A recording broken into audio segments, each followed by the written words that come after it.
જો તમારું બાળક સ્કૂલ વાનમાં જતું હોય તો તમને મળશે 8,000।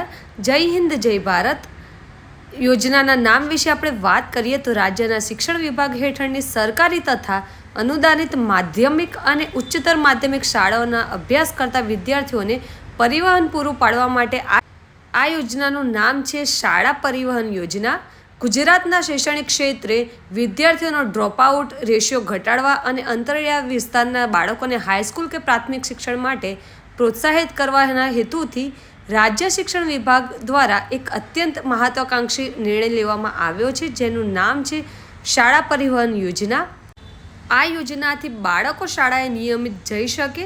આથી તેનો મુખ્ય ઉદ્દેશ છે કે તેઓ અહીંયા ભણતર પોતાનું અધૂરું ન મૂકે। જે વિદ્યાર્થીઓ પોતાના નિવાસસ્થાનથી 5 કિલોમીટર કે તેથી વધુ અંતરે આવેલી સરકારી અથવા ગ્રાન્ટેડ શાળાએ અભ્યાસ કરવા જતા હશે, માત્ર તેમને જ આ યોજનાનો લાભ મળશે। એટલે કે જે બાળકો 5 કિલોમીટર કે તેથી વધુ દૂર શાળામાં અભ્યાસ કરવા જતા હશે, જે ગવર્મેન્ટ અથવા તો ગ્રાન્ટેડ શાળા હશે, તેમને જ આ લાભ મળશે। બાકીના કોઈ પણ વિદ્યાર્થીઓ આ યોજનાનો લાભ નહીં મેળવી શકે।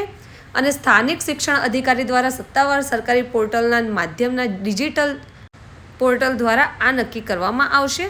શિક્ષણ સચિવના જણાવ્યા મુજબ આ યોજનાના કારણ ખાસ કરીને કન્યા કેળવણીને મોટા વેગ આપવા માટે છે। ધોરણ 8 પછી નાણાકીય ખર્ચના કારણે અભ્યાસ છોડી દેતી વિદ્યાર્થીઓની સંખ્યામાં મોટો ઘટાડો નોંધાશે।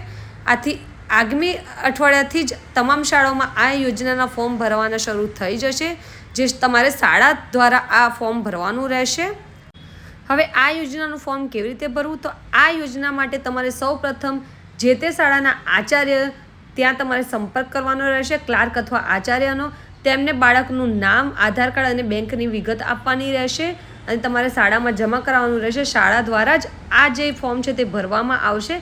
આથી કોઈ પણ જગ્યાએ તમારે ઓનલાઈન ફોર્મ ભરાવાનું નથી, ફક્ત અને ફક્ત શાળા દ્વારા જ આ ફોર્મ ભરી શકાશે। ડોક્યુમેન્ટમાં વિદ્યાર્થીનું આધાર કાર્ડ, વાલીનું આધાર કાર્ડ, વિદ્યાર્થી અથવા વાલીના બેંકની પાસબુક અને વિદ્યાર્થીનો પાસપોર્ટ સાઇઝનો ફોટો તમારે આપવાનો રહેશે।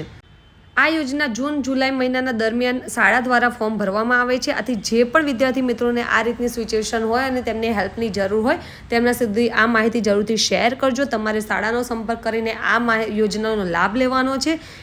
માહિતી પસંદ આવી હોય, ઉપયોગી લાગી હોય તો વિડીયોને જરૂરથી લાઇક કરી લેજો। અમારી ચેનલ પર નવા આવ્યા તો ચેનલને જરૂરથી સબસ્ક્રાઈબ કરી લેજો।